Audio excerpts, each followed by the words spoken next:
তো আমাদের যদি সাধারণ পদ্ধতিতে গড় নির্ণয় করতে বলে এবং অবিচ্ছিন্ন চলকের ক্ষেত্রে যদি আমাদের সাধারণ পদ্ধতিতে গড় নির্ণয় করতে বলে তখন আমাদের অঙ্কের প্রয়োজনে 4টা স্লট লাগবে। তার ভিতরে 2টা স্লট আমাদের প্রশ্নেই দেওয়া। একটা হলো শ্রেণী ব্যক্তি, যেটা অবিচ্ছিন্ন চলক ফরম্যাটে দেওয়া, তারপরে গণ সংখ্যা, যেটা আমাদের আছে বিচ্ছিন্ন চলক ফরম্যাটে, তারপরে লাগবে শ্রেণী মধ্যমান, এবং এট লাস্ট লাগবে হচ্ছে গণসংখ্যা মাল্টিপ্লাই শ্রেণী মধ্যমান। তো সাধারণত গণসংখ্যাকে fi দ্বারা প্রকাশ করা হয়। গণসংখ্যার ইংরেজি হচ্ছে ফ্রিকোয়েন্সি, শ্রেণী মধ্যমান xi, আর এটা হচ্ছে fi মাল্টিপ্লাই xi। তাহলে যেহেতু আমাদের স্লট কয়টা আছে 1 2 3 4, তো সুতরাং আমরা এটাকে 4টা স্লটে বিভক্ত করে দেব।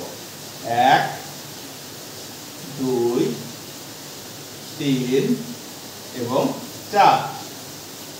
এই 4টা স্লটে বিভক্ত করার পরে আমরা উপাত্তগুলা বসায় দেব। যেরকম আছে কত 25 to 34, তারপরে 35 to 44, 45 to 54 এবং এট লাস্ট 55 to 64। গণসংখ্যা কত 5 10 16 4। এখন আমাদের শ্রেণী মধ্যমানটা কিভাবে নির্ণয় করব? এটা নির্ণয়ের পদ্ধতিটা খুব সহজ। ক্যালকুলেটরে যেতে হবে, তারপরে 25-এর সাথে 34 যোগ করে, অর্থাৎ 25 প্লাস 34 যোগ করে 2 দিয়ে আমাদের ভাগ করতে হবে। তাহলে আসে আমাদের হচ্ছে 29.5। আবার 35-এর সাথে যদি আমরা 44 যোগ করি, তাকে যদি 2 দিয়ে ভাগ দেই, তাহলে আসতেছে 39.5। তো এখান থেকে মোটামুটি আমরা একটা ধারণা পেয়ে যাচ্ছি 10 10 করে কিন্তু বৃদ্ধি পাচ্ছে। আবার এইভাবেও চিন্তা করতে পারি, যদি আমরা 35 থেকে 25 বাদ দেই, তাহলে অন্তরফল কত 10, তার মানে এটা হচ্ছে 10 10 করে বৃদ্ধি পাবে। তাহলে ক্যালকুলেশনটা একটু দ্রুত হয়। যেমন এটার সাথে যদি 10 যোগ করি তাহলে 49.5, এটার সাথে 10 যোগ করলে কত হবে 59.5। এইবার আমাদের কাজ হচ্ছে গণসংখ্যার সাথে শ্রেণী মধ্যমানটা গুণ করা, অর্থাৎ 5-এর সাথে কত গুণ করব 29.5। তাহলে 5 মাল্টিপ্লাই 29.5 যদি দেই, তাহলে আসছে 147.5। তারপরে 39.5-এর সাথে 10 গুণ করলে 395। তারপরে 49.5-এর সাথে যদি 16 গুণ করা যায়, তাহলে আসছে 792। আর 59.5-এর সাথে যদি 4 গুণ দেয়, তাহলে আসছে 238। তো এখন আমাদের এই সাধারণ পদ্ধতিতে গড়ের সূত্র হলো summation of fi xi divided by n। এই সামেশন বলতে কি বোঝায়? এই যে fi xi আছে না, এই সবগুলা যোগ করলে যেটা আমরা পাই সেটাকেই সামেশন বা সমষ্টি বলে ইংরেজিতে। তাহলে সবগুলা যদি আমরা পরপর যোগ দেই, তাহলে যদি আমাদের যোগ দেওয়ার পরে ক্যালকুলেটরে জাস্ট পরপর খালি একটু যোগ দিতে হবে। এই অঙ্কগুলো অনেক টাইম কিলিং এবং ধৈর্যের। যোগ দিলে পরে আমরা টোটাল পাচ্ছি 1572.5। আর এটাকে এই গণসংখ্যাগুলো টোটালি যোগ দিলে যেটা পাওয়া যায়, যেমন কত 5 যোগ 10 যোগ 16 যোগ 4, তাহলে আমরা পাচ্ছি কত 35। তাহলে এখন 1572.5 ডিভাইডেড বাই যদি 35 দেই, তাহলে আমরা 1572.5 ডিভাইডেড 35 দিলে আমরা আসছে হচ্ছে 44.93। 44.93 এবং এখানে লিখে দিতে হবে কি প্রায়। এইভাবে আমরা কি কোনো অবিচ্ছিন্ন চলকের ক্ষেত্রে সাধারণ পদ্ধতিতে গড় নির্ণয় করতে পারি।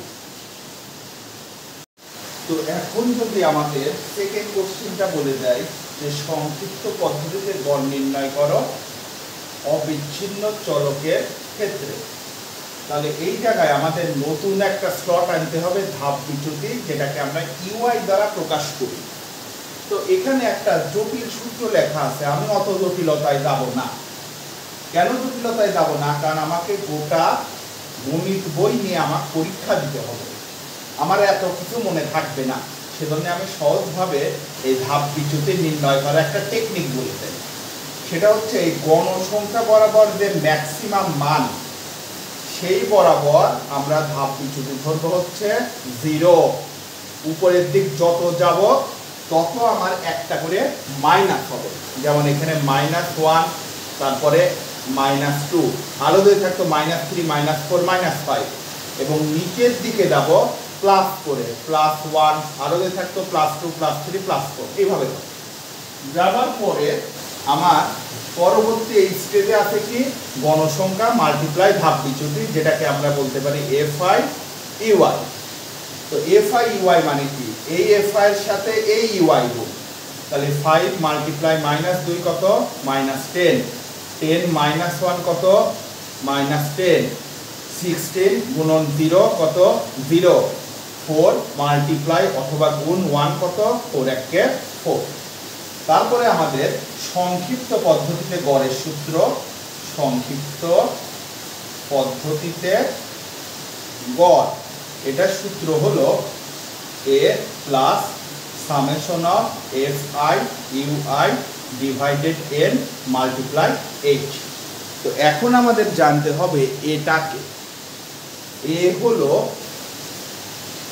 গণসংখ্যা বরাবর যে সবচেয়ে বড়, সেই বরাবর যেটা শ্রেণী মধ্যমান থাকবে সেটা হচ্ছে এ। তাহলে এ কত? 49.5। আচ্ছা, এনটা কত? এনটা তো আমরা জানি কত, গণসংখ্যাগুলো যোগ করলে যা পাওয়া যায় 35।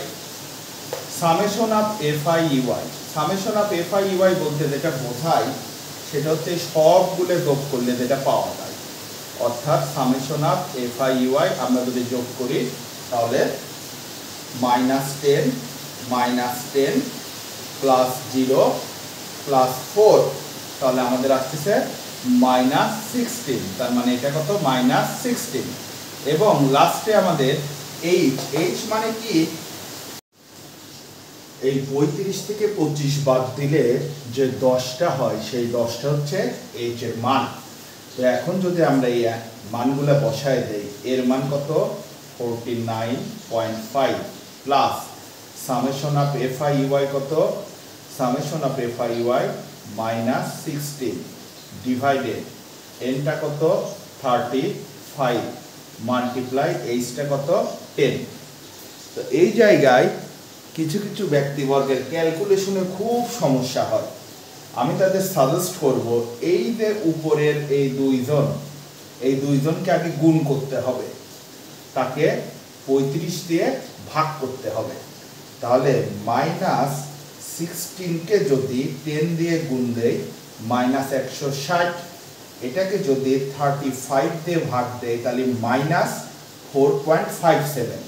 তাহলে আমরা এখানে দেব 49.5 প্লাস মাইনাসে -4.57, তার সাথে আমরা যোগ করে দেব 49.5, তাহলে আসে 44.93 প্রায়।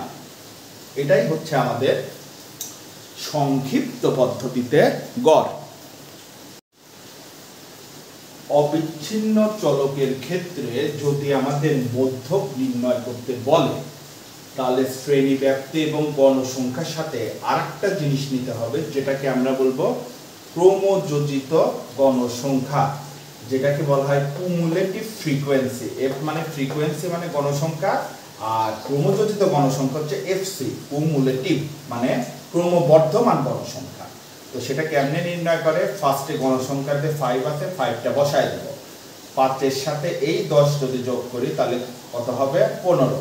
15 এর সাথে এই 16 যোগ করলে কত হবে 31। 31 এর সাথে এই 4টা যদি যোগ করি তাহলে হবে কত 35। এইবার আমরা মধ্যকের সূত্রটা লিখব। সূত্রটা একটু কমপ্লিকেটেড।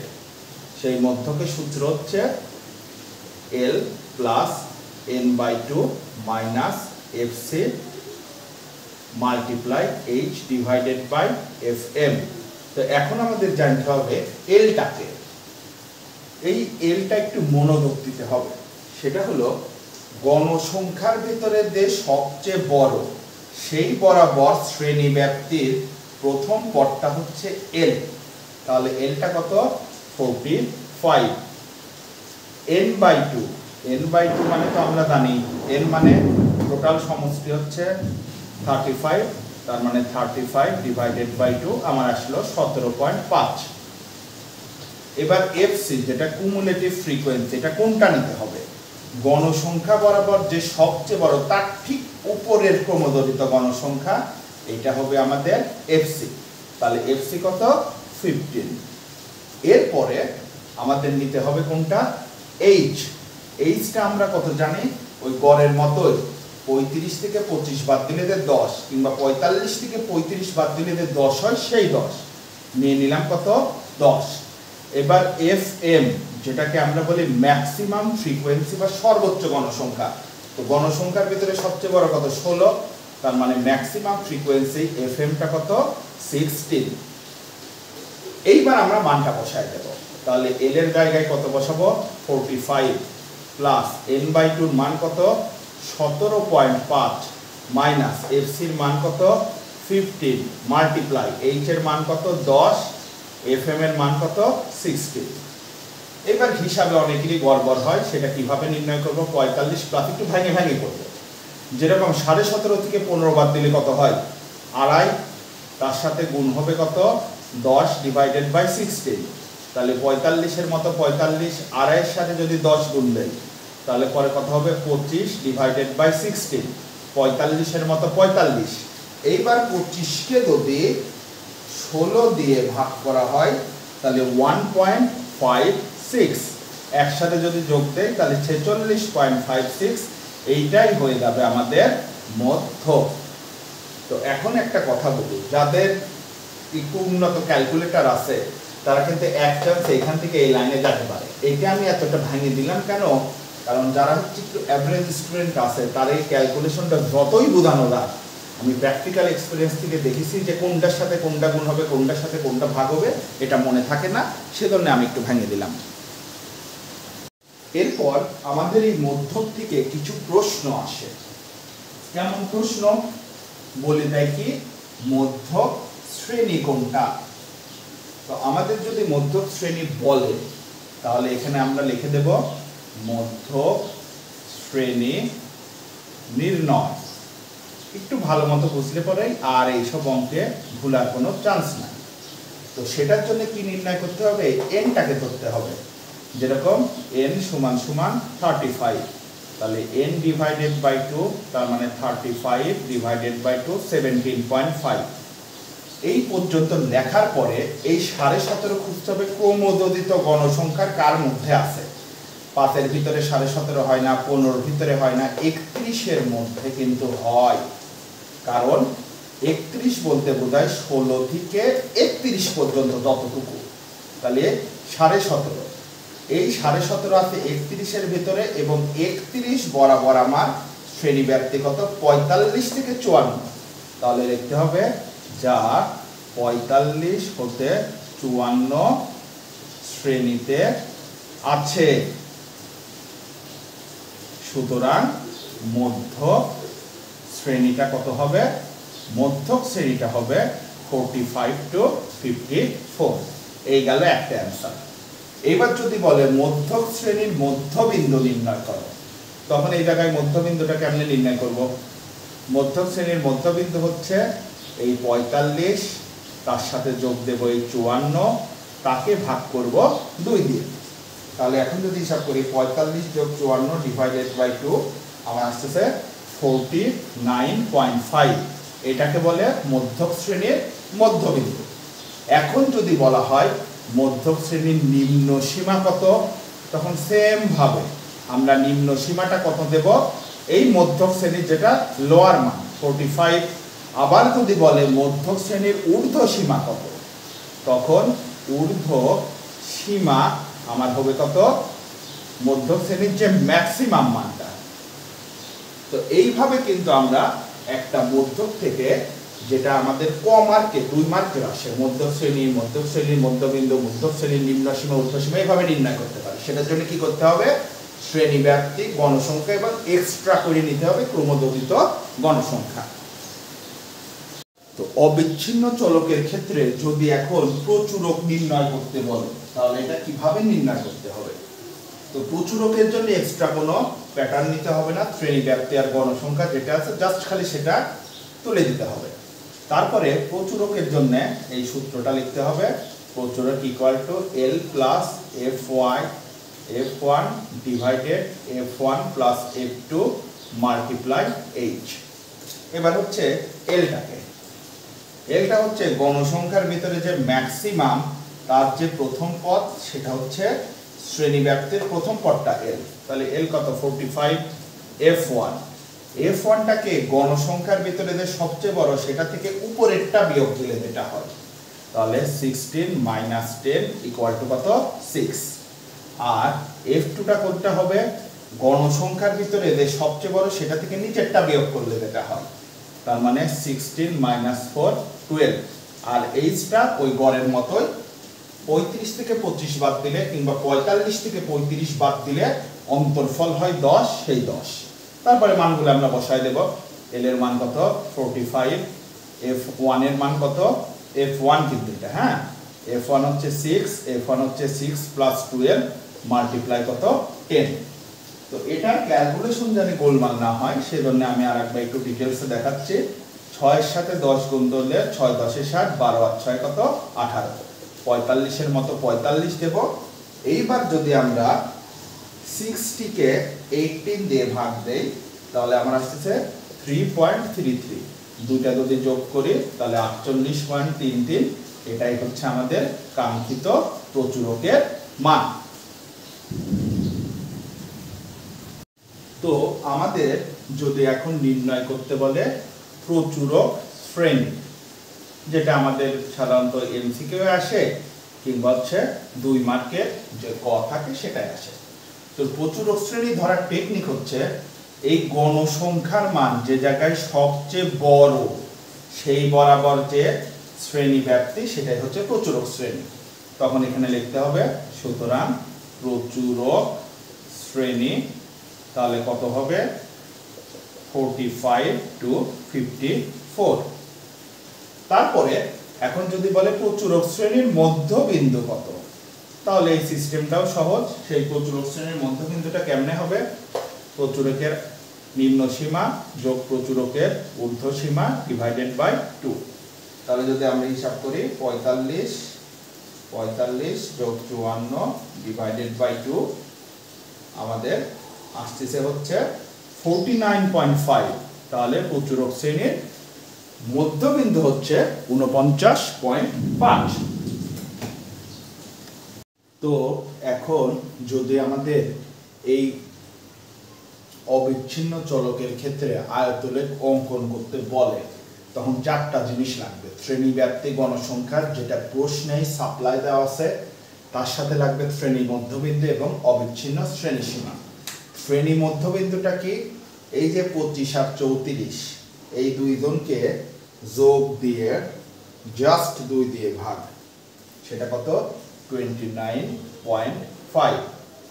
তারপরে যদি একটু খেয়াল করা যায়, 35 থেকে 44 এটাকে যদি আমরা যোগ দেই, তাহলে 35 থেকে 44 এর যোগ দিয়ে যদি আমরা 2 দিয়ে ভাগ করি, তাহলে সেই ক্ষেত্রে আমাদের আসছে হচ্ছে 39.5। আর এখানে যদি ভ্যারিয়েশনটা খেয়াল করি, যে 35 থেকে 25 বাদ দিলে 10, তো 10 10 করে আসলে বৃদ্ধি করলে পরে কাজটা আসলে হয়ে যায় 49.5 আর 59.5।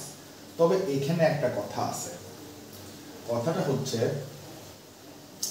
যদি আমার শুধুমাত্র আয়তলেখ নির্ণয় করতে বলে তখন কিন্তু আমাদের অনেক সময় শ্রেণী মধ্যবিন্দুটা না দিলেও হয়, দিলে ভালো, দোষ নাই।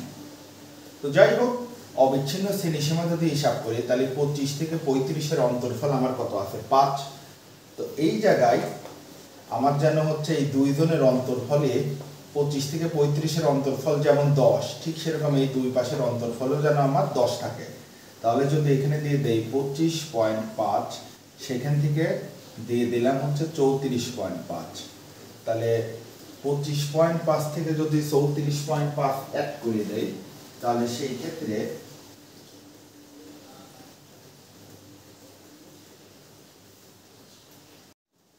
সেই ক্ষেত্রে দেখা যায় যে আমাদের অন্তর্ফলটা কিন্তু 34.5 থেকে 25.5, এটা কিন্তু মোটামুটি কি থাকতেছে? 10ই থাকতেছে। একইভাবে এখানে 5 যোগ করে দেবে, এখানেও 0.5 যোগ করে দেব, তার মানে 35.5 থেকে 45.5, আবার এখানে কত হবে? 45.5 থেকে 55.5, আবার এখানে হবে 55.5 থেকে কত হবে?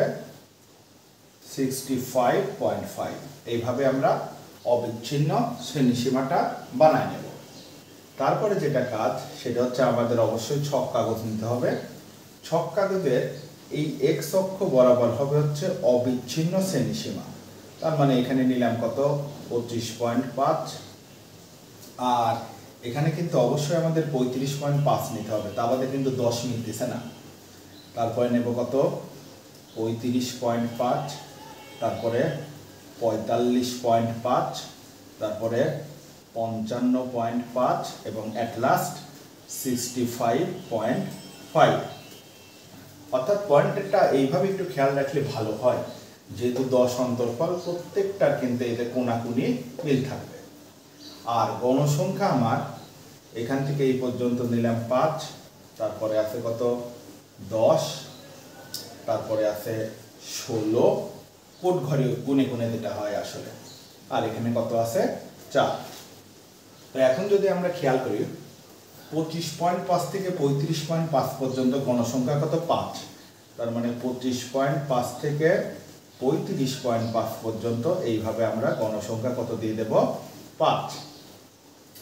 তারপরে 35.5 থেকে 45.5 পর্যন্ত 10, 35.5 থেকে 45.5 পর্যন্ত সেটা কত হবে? 10। তারপরে 45.5 থেকে 55.5 পর্যন্ত 16, 45.5 থেকে 55.5 পর্যন্ত কত হবে? 16। তারপরে 55.5 থেকে 65.5 পর্যন্ত 4, 55.5 থেকে 65.5 পর্যন্ত 4। তাহলে মূল বক্তব্যটা কি? যে এক্স অক্ষ বরাবর থাকবে অবিচ্ছিন্ন শ্রেণীসীমা এবং ওয়াই অক্ষ বরাবর থাকবে হচ্ছে গণসংখ্যা। তো এইভাবে আমরা আয়তলেখ অঙ্কন করতে পারি। তো সেম অঙ্কটাতেই যদি আমাকে বলা হয় আয়তলেখ বহুভুজ অঙ্কন করো, তাহলে এই যে আমরা শ্রেণী মধ্যবিন্দুগুলো নির্ণয় করেছি, এটা কি করব? এই যে ঘরগুলো আছে তার ঠিক মধ্যের পয়েন্টটা যোগ করে দেব, প্রত্যেকটার মধ্যের পয়েন্ট স্কেল ধরে ধরে এই মধ্যের পয়েন্টটা কি করে দেব? অ্যাড করে দেব। করার পরে যে টেকনিকটা খেয়াল করতে হবে সেটা হচ্ছে শুরু হয়েছে 25.5, শেষ হচ্ছে 35.5, শুরু করব 25.5, সেখান থেকে যাবে ঠিক এই মধ্য পয়েন্টগুলো, এই যে মধ্য পয়েন্টগুলো যোগ করলাম, এই যে মধ্য পয়েন্টটা কি করলাম? যোগ করে দিলাম, এবং শেষ হয়েছে কোথায়? 65.5 না? তখন এই যে 65.5-এর সাথে এটা লাস্ট অ্যাড করে দেব, তাহলে আবার সেটা হয়ে গেল আয়তলেখের বহুভুজ। তাহলে সিস্টেমটা আরেকবার বলি, জাস্ট আয়তলেখ অঙ্কনের পরে প্রত্যেকটা আয়তলেখের সেন্টার পয়েন্টগুলো খালি বিন্দু বিন্দু আকারে বসে দেবো। অটোর পরে কিন্তু এগুলো শ্রেণী মধ্যবিন্দু নিয়ে নেবে, ভয় পাওয়ার কিছু নাই। তারপরে শুরু হয়েছে 25.5 থেকে 25.5 থেকে অ্যাড করব। প্রত্যেকটার মাথায় এরকম অ্যাড করে এই জায়গায় আসার পরে দেখবো লাস্ট পয়েন্ট কত আছে 65.5, এই 65.5 এর সাথে অ্যাড করে দেব। হয়ে গেল আমার কি আয়তলেখ বহুভুজ। এবং আমার আয়তলেখই বলুক আর আয়তলেখ বহুভুজই বলুক, যেটাই বলুক, প্রত্যেকটা আমরা কিন্তু জানি এটা মূল বিন্দু 0 0, কিন্তু শুরু হইতে কোথা থেকে 25.5 থেকে। সেজন্য এই পথটাকে আমরা এইরকম করে দিতে পারি। কারো যদি মনে হয় না এইভাবে দেব না, এটা বাদ দিয়ে এরকম সে জিগজ্যাগও দিয়ে দিতে পারে, দুইটা একই ওয়ার্ড। অর্থাৎ আমরা এইরকম সংখ্যাও ব্যবহার করতে পারি, মানে একটা প্রতীক, আবার এরকম একটা জিগজ্যাগও ব্যবহার করতে পারি। তো এখন যদি প্রশ্নটা এমন আসে যে আয়তলেখ ব্যবহার না করে বহুভুজ অঙ্কন করো, কিংবা জাস্ট খালি দেওয়া থাকলো বহুভুজ, আমাকে প্রশ্নে বলে নাই আয়তলেখ বহুভুজ অঙ্কন করো, জাস্ট বলতেছে বহুভুজ অঙ্কন করো কিংবা আয়তলেখ ব্যবহার না করে, তখন কিন্তু আমাদের মাথায় রাখতে হবে ভুল করেও এখানে কোনো বক্স দেওয়া যাবে না। তখন আমরা শ্রেণী মধ্যবিন্দু কত পাইছি 29.5 বরাবর, ঠিক 25.5 থেকে যে 35.5 আছে তার মাঝামাঝি একটা বিন্দু দেব, ঠিক এই 5 বরাবর। তারপরে 39.5 আছে 10 বরাবর, 35 থেকে 45 এর ভিতর, 35 থেকে 45 এর ভিতর কত বরাবর আছে 10 বরাবর, ঠিক স্কেল ধরে 10 বরাবর দেব একটা বিন্দু।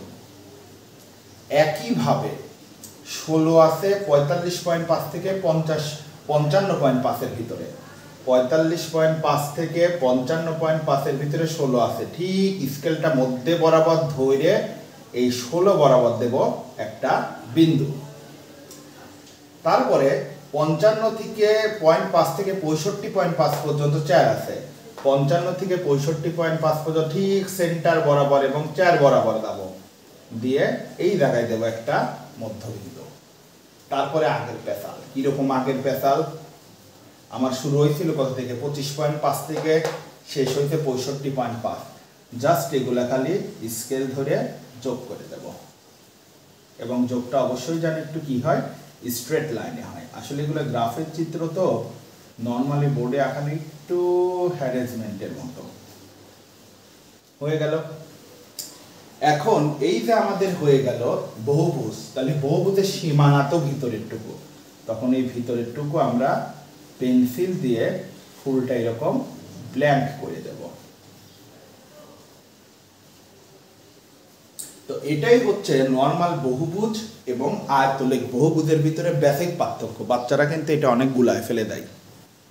তো এখন যদি বলা হয় যে অজীব রেখা অঙ্কন করো, তো অজীব রেখার জন্য শ্রেণী ব্যাপ্তি গণসংখ্যা এটা তো লাগবেই, অবিচ্ছিন্ন শ্রেণীসীমা আগের মতো করে 10 ভ্যারিয়েশনে 0.5 এটার সাথে অ্যাড করব, এটার সাথে আবার 0.5 অ্যাড করে দেবো, জানি 10 আমার ভ্যারিয়েশনটা থাকে। আর ক্রমযোজিত গণসংখ্যাটা আমরা মধ্যকে নির্ণয় করে আসছিলাম, ফার্স্টে 5 এর সাথে 10 যোগ করলে 15, 15 এর সাথে 16 যোগ করলে 31, 31 এর সাথে 4 যোগ করলে 35, এইভাবে আমরা বানায় নেব।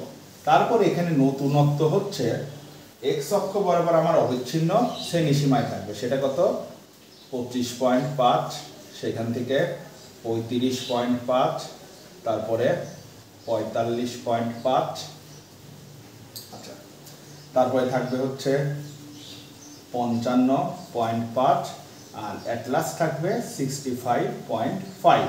10 ঘর জাস্ট ডিফারেন্সটা নিয়ে নিতে হবে। আর y অক্ষ বরাবর থাকবে এই ক্রমযোজিত গণসংখ্যা, যেমন এখানে দেখতেছি 5, তারপরে দেখতেছি 15, তারপর দেখলাম 31, লাস্টে দেখতেছি কত 35।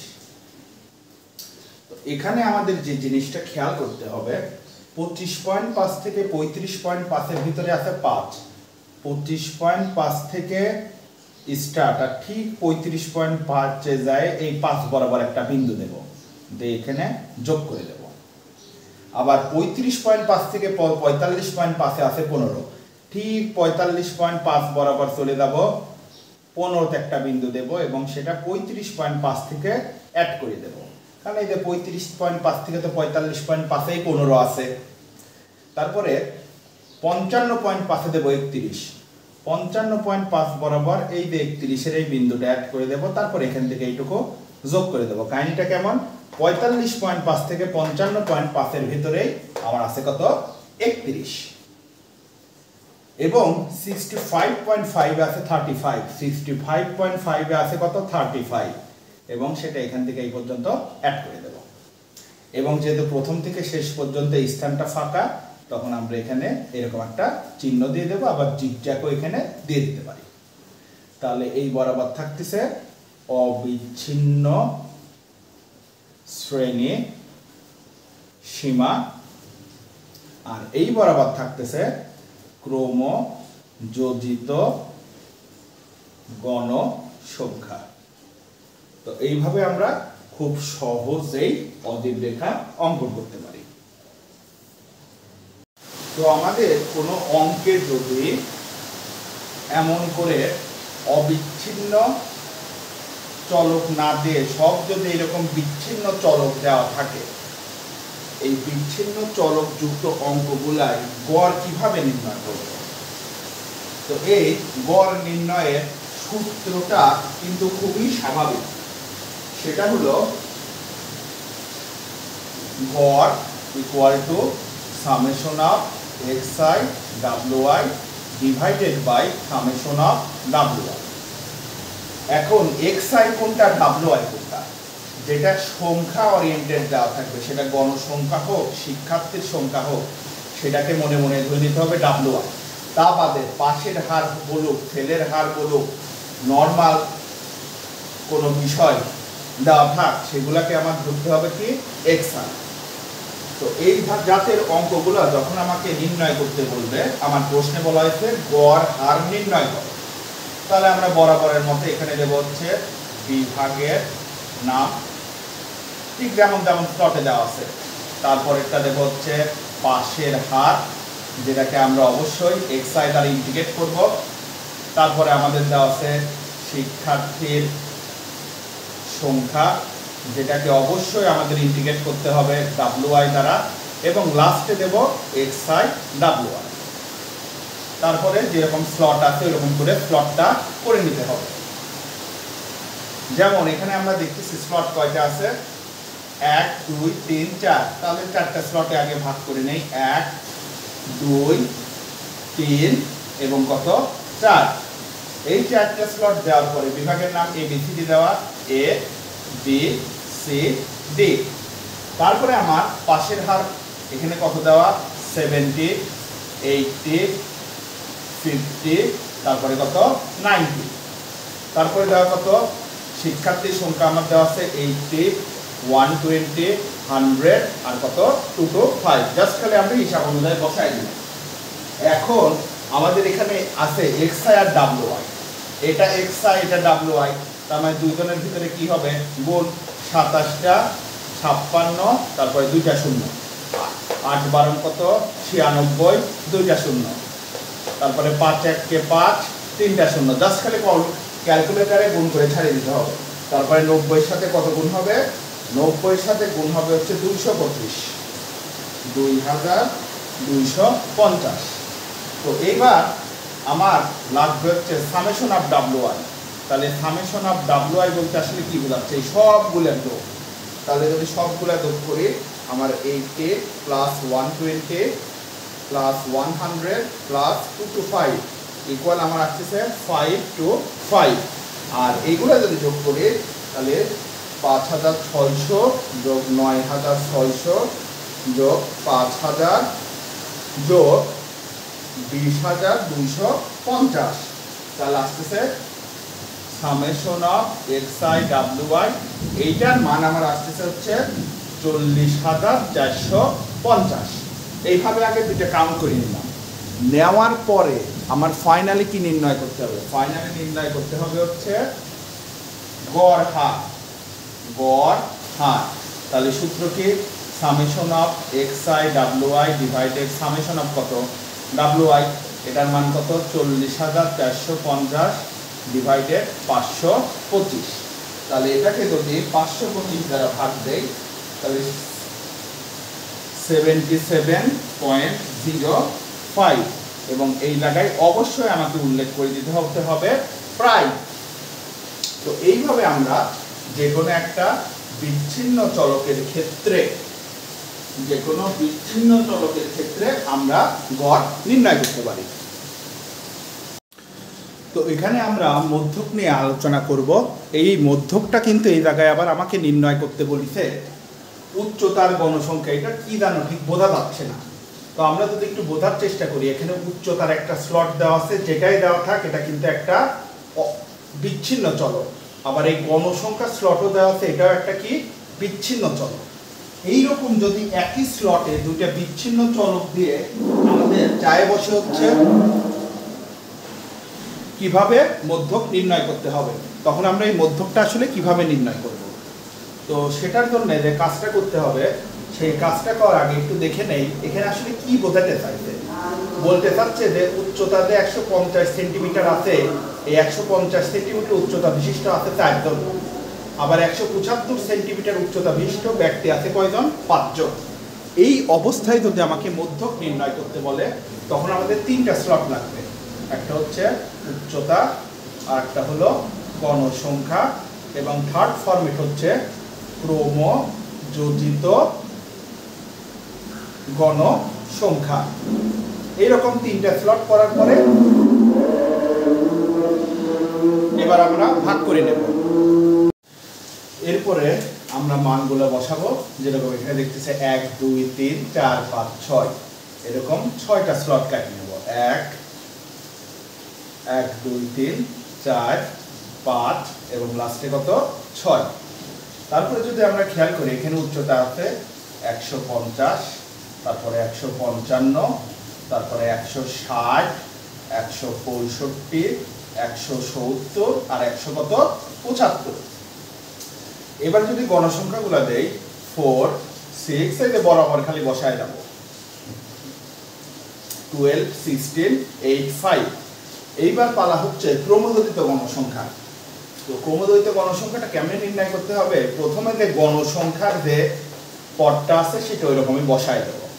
তারপরে এই গণসংখ্যার সাথে নিচের যেটা 6 আর 4 যোগ করে হবে কত 10, 10-এর সাথে আবার এই 12 যোগ করলে 22, 22-এর সাথে যদি আমরা 16 যোগ করি তাহলে আমাদের আসতেছে হচ্ছে 38, 38-এর সাথে আবার যদি 8 যোগ করা যায় তাহলে আসতেছে কত 46, আর 46-এর সাথে আবার যদি হচ্ছে এই 5টা যোগ করি তাহলে আমাদের কত হয়ে যাবে 51।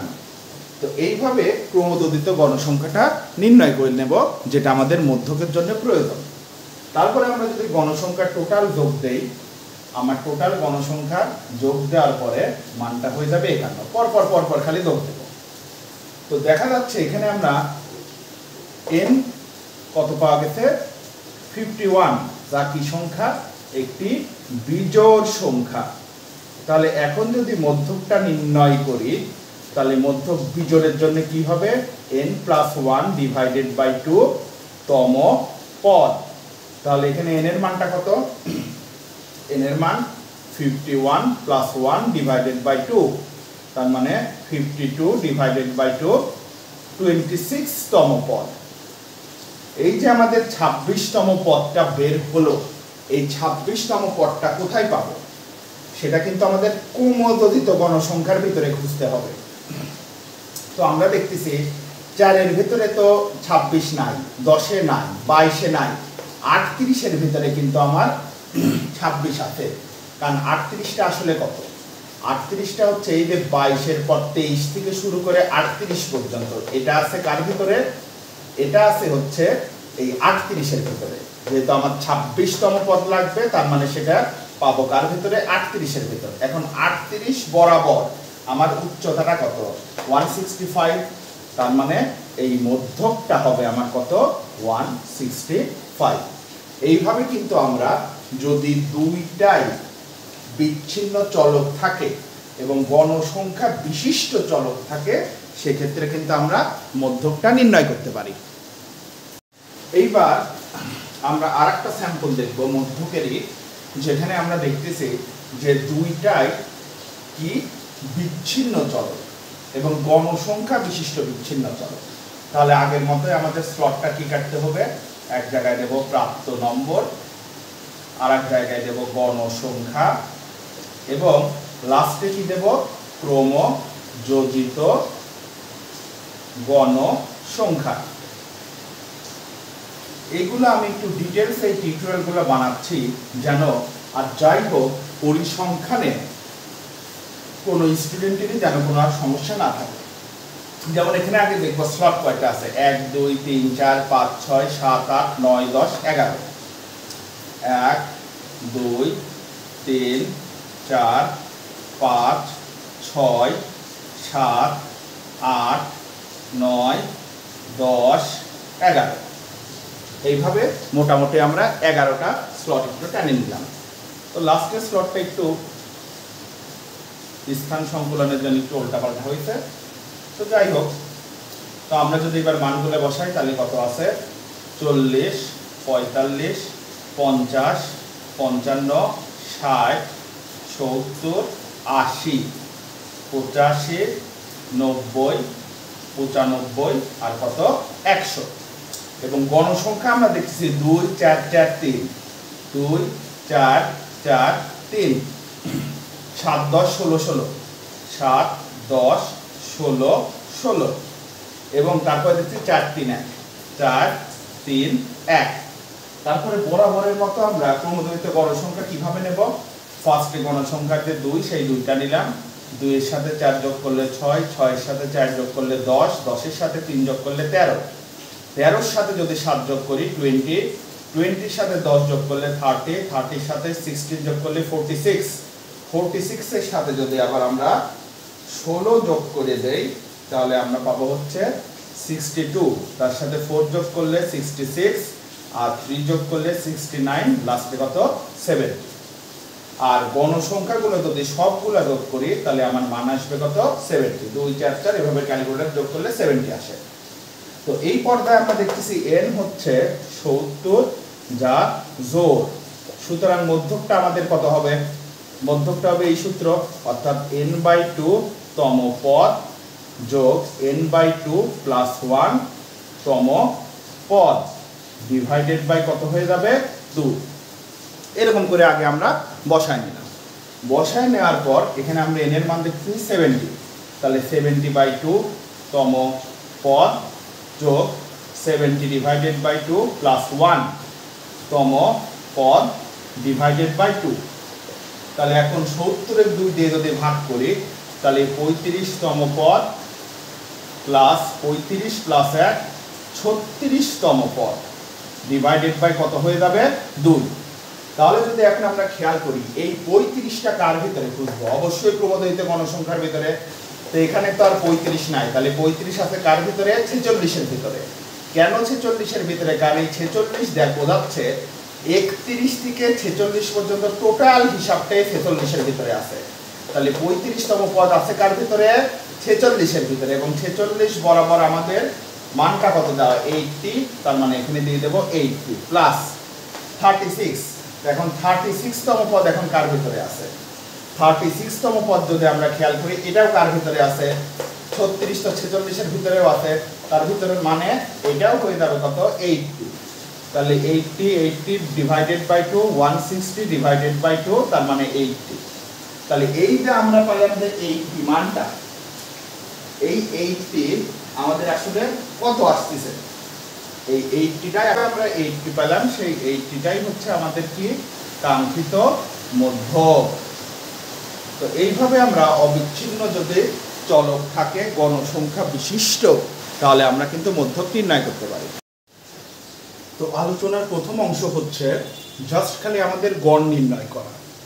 তো এই যে আমাদের এই সংখ্যাগুলো দেওয়া আছে যেগুলোকে আমরা বলি হচ্ছে উপাত্ত, এই উপাত্তগুলোকে কিন্তু বলা হয় বিচ্ছিন্ন মান।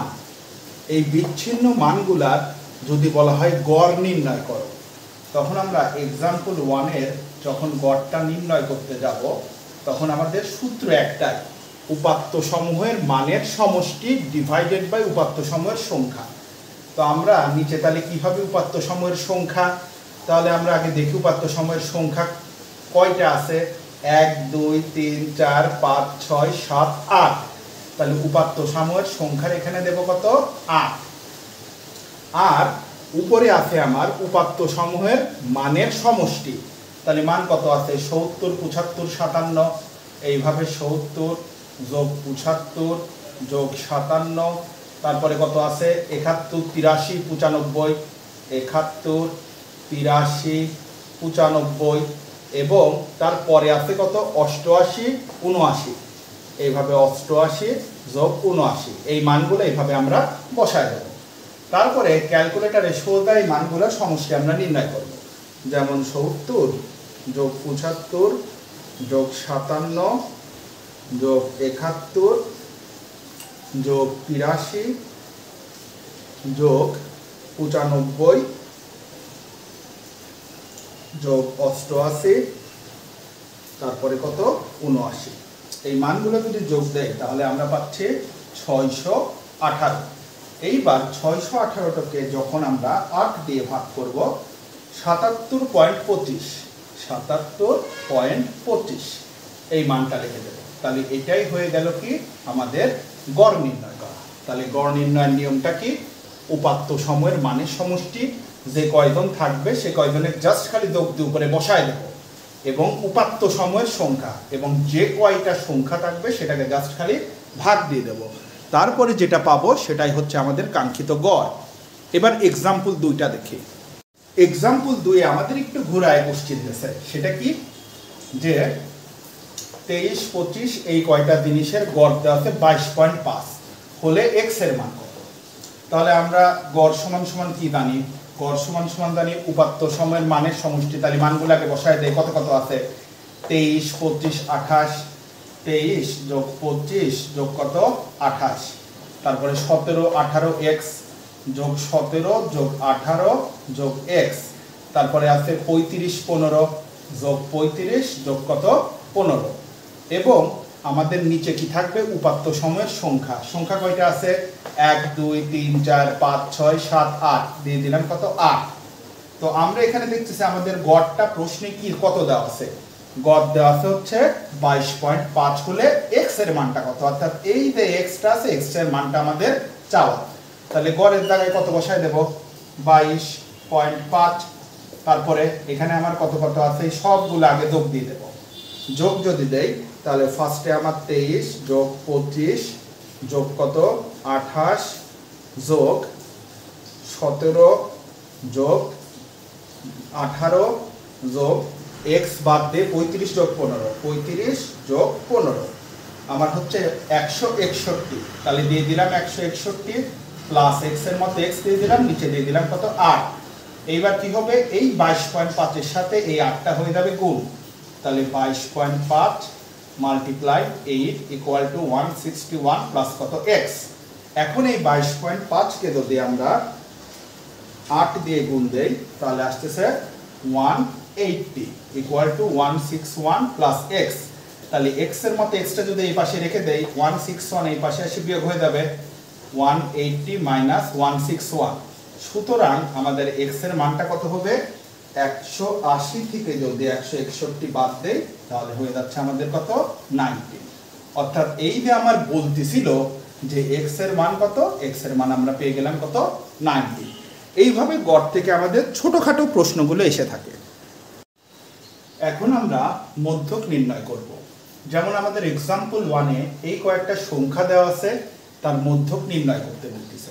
তো আমরা एग्जांपल 1 টা এখানে তুলব। কত কত দেওয়া 21 19 35 26 39 20 23 17।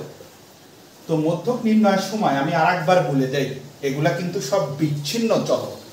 বিচ্ছিন্ন চলকের সময় যখন মধ্যক নির্ণয় করতে বলবে তখন আমরা প্রথমে এখানে লিখব উপাত্ত, যেহেতু এগুলো এক একটা ডেটা বা তথ্য উপাত্ত, উপাত্ত গুলোকে নিম্ন হতে উচ্চ মান অনুসারে সাজিয়ে, এই ওয়ার্ডটা কিংবা আমরা এই লাইনটা মোটামুটি লিখে নেব। অর্থাৎ ছোট থেকে বড় পর্যন্ত সাজাতে হবে। যেমন আমরা যদি খেয়াল করি এগুলোর ভিতরে সবচেয়ে ছোট কত, 17, তাহলে ফার্স্টে দিলাম 17, একটা করে দেবো, একটা করে টিক দেবো, যেহেতু প্রথম করা। 17 পরে আবার যদি আমরা দেখি এরপরে কত আছে 19, দিয়ে দেবো কত 19। এর পরের কোডটা যদি আমরা খেয়াল করি তাহলে আছে কত 20, দিয়ে দিলাম 20, 20-এর পর ক্লিক। 20-এর পরে যদি দেখি কত আছে 21, বসায় দেবো কত 21, 21 ক্লিয়ার। 21-এর পরে যদি দেখি কত আছে 23, দিয়ে দেবো কত 23, 23 ক্লিয়ার। 23-এর পর যদি দেখি কত আছে 26, দিয়ে দেবো কত 26, 26 ক্লিয়ার। 26-এর পরে যদি দেখি 35, তারপরে 39, তারপরে বসাবো 35, তারপরে বসাবো কত 39। এইভাবে আগে সাজায় দেবো। এটা গেল ফার্স্ট স্টেপ। এইবার আমাদের দেখতে হবে যে এটা জোড় না এটা বিজোড়। তাহলে সেটার জন্য আমরা উপাত্তগুলোর সংখ্যা কাউন্ট করব। 1 2 3 4 5 6 7 8, তার মানে এখানে n 8, যা কি সংখ্যা, জোড় সংখ্যা। আর যখনই জোড় সংখ্যাটা হবে তখন মধ্যকটা কত হবে, মধ্যকটা ডাইরেক্ট আমরা এই সূত্রটা লিখব, n/2 তম পদ যোগ n/2 + 1, n/2 + 1 তম পদ ডিভাইডেড বাই কত দেব 2। এইভাবে আগে আমাদের কিন্তু সূত্রটা লিখে নিতে হবে। তারপরের লাইনে যদি আমরা খেয়াল করি n/2 বলতে আসলে কত বোঝাচ্ছে, n বলতে বোঝাচ্ছে কত 8, তার মানে এখানে বসায় দেব n এর মান কত 8/2 তম পদ প্লাস কত 8/2 + 1 তম পদ, এবং বরাবরের মতো ডিভাইডেড বাই কত হয়ে যাবে, ডিভাইডেড বাই আমাদের হয়ে যাবে হচ্ছে কত 2। তাহলে যদি পরের লাইনে যাই 8/2 মানে কত 4 তম পদ প্লাস 8/2 + 1, 8/2 মানে 4 যোগ 1 কত 5, 5 তম পদ ডিভাইডেড বাই কত দিয়ে দেব 2। এই পর্যন্ত দেবার পরে আমরা যদি খেয়াল করি এখানে 4 তম পদ কত, 1 2 3 4, 4 তম পদ কত 21, আর 5 তম পদ কত 1 2 3 4 5, 5 তম পদ কত 23।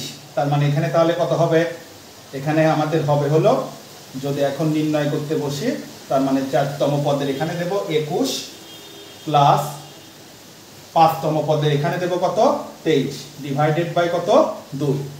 তাহলে 21 যোগ 23 ভাগ 2 যদি এখন আমরা নির্ণয় করতে বসি তাহলে 21 + 23 ডিভাইডেড বাই 2, তাহলে আমাদের আসছে কত, আমাদের আসছে হচ্ছে 22। তাহলে এখানে দিয়ে দেব কত 22। এই 22টাই হচ্ছে আমাদের কাঙ্ক্ষিত মধ্য। তাহলে খেয়াল রাখতে হবে জোড় বললে জাস্ট এই সূত্র। জোড় কেমনে বুঝবো যে জোড়, জাস্ট খালি আমরা এখানে দেখবো যে কয়টা আমাদের উপাদান দেওয়া আছে, সেই উপাদান দেখেই আমরা বুঝতে পারবো এটা জোড় না বিজোড়। এবার এক্সাম্পল 2। তো এক্সাম্পল 2 করার সময় আমরা আগে নিয়ম অনুযায়ী কি জানো আবার লিখে নেব যে উপাত্তগুলো কি হতে নিম্ন মান হতে উচ্চ মান পর্যন্ত সাজিয়ে, এই ওয়ার্ডটা আগে আমরা লিখে নেব। সাজানোর পরে সবচেয়ে নিম্ন মান কত 3, ফার্স্টে বসায় দেব 3, তারপরে কত আছে 3-এর পরে 7, বসায় দেব 7, তারপরে আছে কত 9, বসায় দেব কত 9, তারপরে 12, 12 দুইবার আছে 12 12 এইভাবে বসায় নিলাম, এবং 2 12 বসানোর পরে আমার দেখা যাচ্ছে 13 আর 15 পাচ্ছে, বসায় দিলাম 13, তারপরে বসায় দিলাম কত 15। এইবার আমরা দেখবো যে সংখ্যা কয়টা আছে, 1 2 3 4 5 6 7, তার মানে n = 7, যা বিজোড়। আর যখনই বিজোড় হয়ে যাবে তখন মধ্যক হিসাবে এই সূত্রটা নিতে হবে। সুতরাং লিখব মধ্য ইকুয়াল টু কত হবে n + 1 ডিভাইডেড বাই 2 তম পদ। তাহলে এখানে n এর মানটা কত 7, 7 + 1 ডিভাইডেড বাই 2, তাহলে 8/2, তাহলে কত 4 তম পদ। তাহলে যদি এখন দেখি 4 তম পদ কত 1 2 3 4, তার মানে 4তম পদ আমার আসতেছে 12, বসায় দেব 12। এটাই হচ্ছে আমাদের সেই কাঙ্ক্ষিত মধ্যক। তো আমরা যখন অবিচ্ছিন্ন চলকের ক্ষেত্রে প্রচুরক নির্ণয় করতে চাইব, তখন মনে রাখতে হবে একই সংখ্যা যদি একাধিক ভাগ থাকে সেটা প্রচুরক, আর একই সংখ্যা একাধিকবার যেটার নাই সেটা প্রচুরক না। যেরকম আমরা এখানে দেখতেছি আমাদের কয়েকটা ডেটা তথ্য বা উপাত্ত দেওয়া আছে। এখানে যদি আমাকে নির্ণয় করতে বলে যে এটার প্রচুরক কত, তাহলে আমরা এখানে দেখতেছি 7 আছে কয়বার? 2 বার। তা বাদে আবার যদি দেখি 2 আছে কয়বার? 2 বার। 5, 4, 9, 8 এগুলো রিপিট না, তাহলে একাধিকবার রিপিট কে কে আছে? 2 এবং 7। তাহলে প্রচুরক হচ্ছে 7 ও 2। এখন যদি আমরা নিচের সংখ্যাটাই দেখি যে এখানে একাধিক উপাত্ত দেওয়া আছে, এখানে প্রচুরককে আমরা দেখতেছি কোনো অঙ্কই আমার কি নাই, অঙ্ক কিংবা সংখ্যা যেটাই আমরা বলি কোনোটাই আমার রিপিট নাই। সুতরাং এখানে আমার বলতে হবে প্রচুরক নেই। অনেকে কিন্তু মনে করে যে প্রচুরক এখানে শূন্য হবে, শূন্য না, কিন্তু এই জায়গায় প্রচুরক নাই। কোন নিয়ম বলে নাই? কারণ আমার এখানে দেওয়া আছে একই সংখ্যা একাধিকবার যদি না থাকে তাহলে সেটার প্রচুরক নেই। আবার যদি আমরা নিচের তথ্য বা উপাত্তগুলাই দেখি, এখানে 8 আছে 1 বার, 2 বার, 3 বার, নিঃসন্দেহে প্রচুরক একবার 8 দিয়ে দেব। আবার দেখতেছি 7 আছে 1 বার, 7 আছে 2 বার, তার মানে এখানে আবার প্রচুরক কত হবে? 7। আবার এখানে দেখতেছি যে 7 তো আছে 1 বার 2 বার, এবার যদি একটু খেয়াল করি 3 2 বার আছে, তার মানে 3 এখানে কয়বার আছে? 2 বার, তার মানে প্রচুরক হওয়ার কথা কত? 3। এইবার দেখবো আর কেউ রিপিট আছে নাকি, আর কেউ রিপিট নাই। তো এটা হচ্ছে সবচেয়ে এক্সেপশনাল অঙ্ক, যেখানে আমরা দেখতেছি 8 এখানে আছে কয়বার? 3 বার। 7 এখানে কয়বার আছে? 2 বার। 3 এখানে কয়বার আছে? 2 বার। এই ধরনের কেসের ক্ষেত্রে যদি একই সংখ্যা একাধিকবার থাকে, যে সংখ্যা কিংবা অঙ্কটা সবচেয়ে বেশি বার আছে সেটা হয়ে যাবে কত? প্রচুরক। তার মানে এই স্থানের প্রচুরক কত হবে? 8। এখন এখানে প্রশ্ন আসতে পারে, এখানেও তো দেখা গেছিল যে 2 বার করেছিল, তাহলে এখানে আমি একটা প্রচুরক নিলাম না কেন? এখানে 7ও ছিল 2 বার, 2ও ছিল 2 বার, কিন্তু এই কেসটায় দেখা যাচ্ছে 7 2 বার, 3 2 বার, 8 আছে 3 বার, তার মানে সবচেয়ে বেশি সংখ্যক বার কি আছে? 8 আছে, তার মানে এই 8টা হয়ে যাবে কি? প্রচুরক। এইভাবে আমরা অবিচ্ছিন্ন চলকের ক্ষেত্রে প্রচুরক নির্ণয় করতে পারি।